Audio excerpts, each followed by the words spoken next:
a bottle of white, a bottle of red, perhaps a bottle of rosé instead.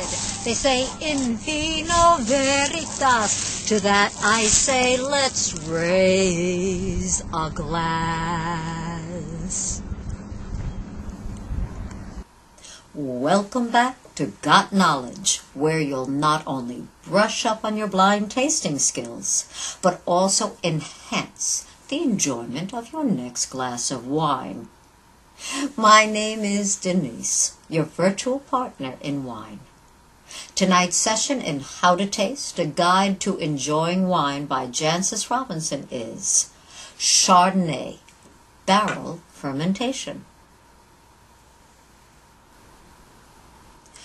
Oak is to Chardonnay as makeup is to anyone wishing to go from ho-hum to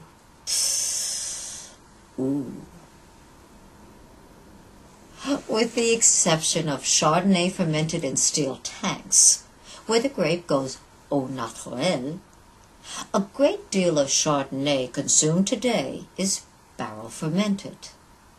Whether the flavors and aromas associated with oak come across like a kiss or a wallop is strictly up to the respective old and new world styles, the discretion of the winemaker, not to mention the flavor fashion of the Chardonnay drinking market. It's interesting to mention that of all the white varietals being pressed into wine, it's mostly the Chardonnay grape that is influenced in some way or another by oak. But why oak and not, say, chestnut? According to Robinson, the Chardonnay grape and the small oak barrel is a marriage made in heaven. What oak brings to the marriage is a trousseau of aromas and flavors, of cream, butter, vanilla, toast, and smoke to the naked Chardonnay. The classic way, the Burgundy way, of making Chardonnay is to ferment the wine in small oak barrels, 50 gallons or 225 liters, leaving it on its lees for the first alcoholic fermentation. Like any soup or stew, to ensure that all the flavors marry, the lees are occasionally stirred. This not only gives the wine extra flavor as well as draws out certain elements such as pigment and astringent compounds, it also prevents the wine from being suffocated due to lack of oxygen caused by the production of hydrogen sulfide, lending the wine a heavenly aroma of rotten eggs.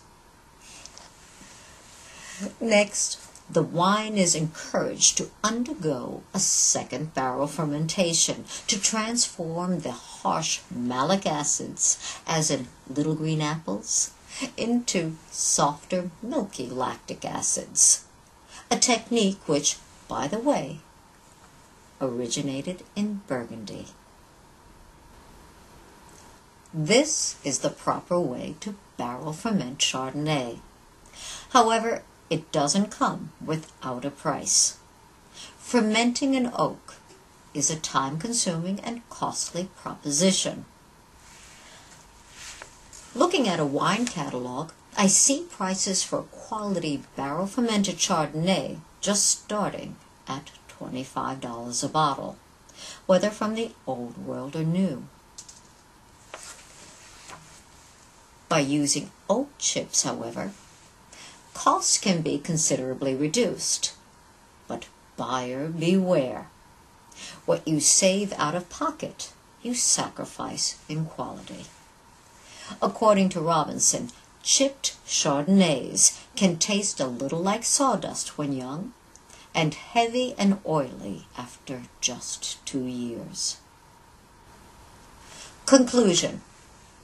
Barrel-fermented Chardonnay at its worst can have a one-size-fits-all oaky quality meant to appeal to the masses. On the other hand, at its best, it will be an honest expression of the grape's character, origin, and potential. Well, that concludes another session in How to Taste by Jancis Robinson. Tune in next time for Semillon. Thank you for joining me, and remember, got knowledge? Pass it on.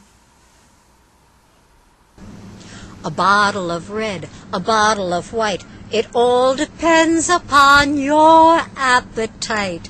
I'm here next week, so do drop by. Arrivederci, ciao, goodbye.